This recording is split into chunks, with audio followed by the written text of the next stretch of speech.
Sepeda listrik kini berganti nama menjadi kendaraan listrik roda 2 mini. Spesifikasinya standarnya adalah kendaraan roda 2 yang menggunakan tenaga listrik, berkecepatan kurang dari 25 km per jam, berat kurang dari 60 kg termasuk baterai. Mulai 30 November, pengemudi wajib mengajukan plat dan izin mengemudi baru dapat dikendarai di jalan. Saat ini ada sekitar 650.000 kendaraan listrik roda 2 yang tengah menantikan lisensi di Taiwan dan akan menyebabkan antrian panjang di pos pengawasan di berbagai lokasi. Mayoritas kendaraan ini berada di desa dan pulau terpencil. Para pemilik juga merasa kurang efisien saat pengajuan plat nomor. Untuk itu, kantor administrasi terkait di Taitung secara khusus bertugas di dealer kendaraan untuk membantu pemilik dalam pengajuan plat nomor. Banyak warga yang datang untuk mengajukan plat nomor dan dealer kendaraan juga membantu konsumen melepas plat nama dan memasang yang baru dengan latar belakang putih dan nomor hijau. Saat mengemudi, meski tidak butuh SIM, pengendara harus berusia genap 14 tahun, wajib mematuhi peraturan lalu lintas di jalan raya dan dilarang memodifikasi kendaraan. Kecepatan kendaraan dibatasi di bawah 20 km per jam, dan yang terpenting adalah memiliki asuransi wajib. Bagi yang melanggar akan didenda maksimal $5.400 Taiwan. Sementara bagi PMA yang mendatangi kantor administrasi terkait untuk mendapatkan plat nomor, khususnya kendaraan yang baru dibeli, wajib menyertakan surat izin persetujuan dari majikan. Jika pemilik kehilangan sertifikat resmi dari pabrik, ia dapat mengajukan permohonan ke dealer mobil yang menjual kendaraan tersebut atau mengajukan permohonan ke Asosiasi Pengembangan Kendaraan Listrik Taiwan untuk mendapatkan sertifikat pengganti sebelum pemeriksaan lisensi kendaraan. Dan pemilik kendaraan diimbau segera selesaikan prosedur pengajuan perizinan terkait.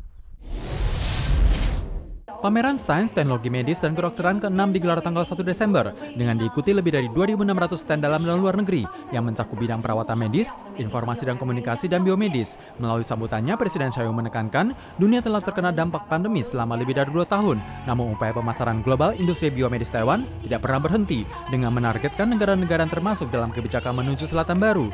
将台湾的医院能够有更多的空间，能够更加便利的在东南亚地区设立海外的医院。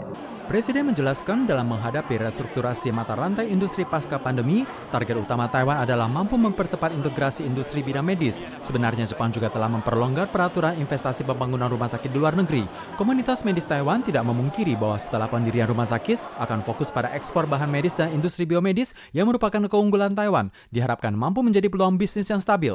Taiwan 设备最好的科技跟医材跟医疗的设备也一起整场输出到海外的南向的这些国家，这样子才能够进一步的来带动台湾的整个医疗的发展。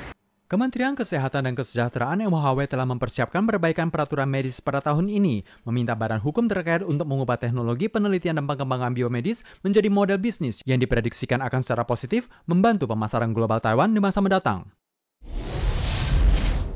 Yayasan Konsumen Taiwan belum lama ini melakukan pemeriksaan kadar residu pestisida yang melekat pada produk sayur mayur. Berdasarkan hasil pemeriksaan yang diumumkan pada tanggal 1 Desember, diketahui bahwa persentase residu pestisida yang ada pada sayur kubis dan sawi melebihi batas standar yakni sekitar 30%, sementara produk cabai mencapai 60%.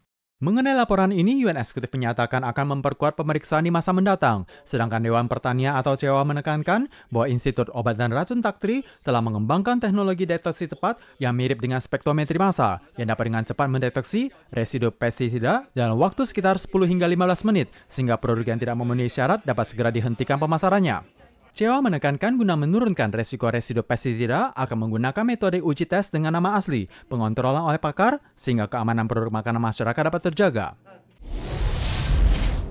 Belum memasuki bulan Januari, namun Taman Bunga Kuning Robai di Wuling Farm di Taichung telah terlihat mulai berkuncup. Bahkan ada juga yang telah mulai bermekaran. Bunga kuning Robai mekar lebih awal dan menarik banyak wisatawan datang berkunjung. Selain bunga kuning Robai yang mulai mekar, ada beberapa pohon bunga sakura yang juga turut mekar lebih pagi. Namun yang paling dinantikan oleh publik adalah hutan bunga sakura yang diprediksi mekar di bulan Februari mendatang. Pihak pengelola pada tanggal 1 Desember membuka kesempatan mendaftaran untuk camping selama masa musim sakura mekar mulai 7 hingga 28 Februari. Tidak sampai 5 menit, semua slot camping telah habis terpesan. Pihak pengelola menjelaskan sekalipun bukan hari libur, kawasan perkemahan tetap padat oleh pengunjung. Pasca pandemi, suasana wisata lokal menghangat, sehingga turut memulerkan kawasan perkemahan semasa musim sakura, bahkan mendobrak rekor baru. Pengunjung diingatkan bagi yang tidak berhasil memesan tempat, dapat berkunjung masa sebelum musim sakura atau pada awal Maret guna menghindari kepadatan arus pengunjung.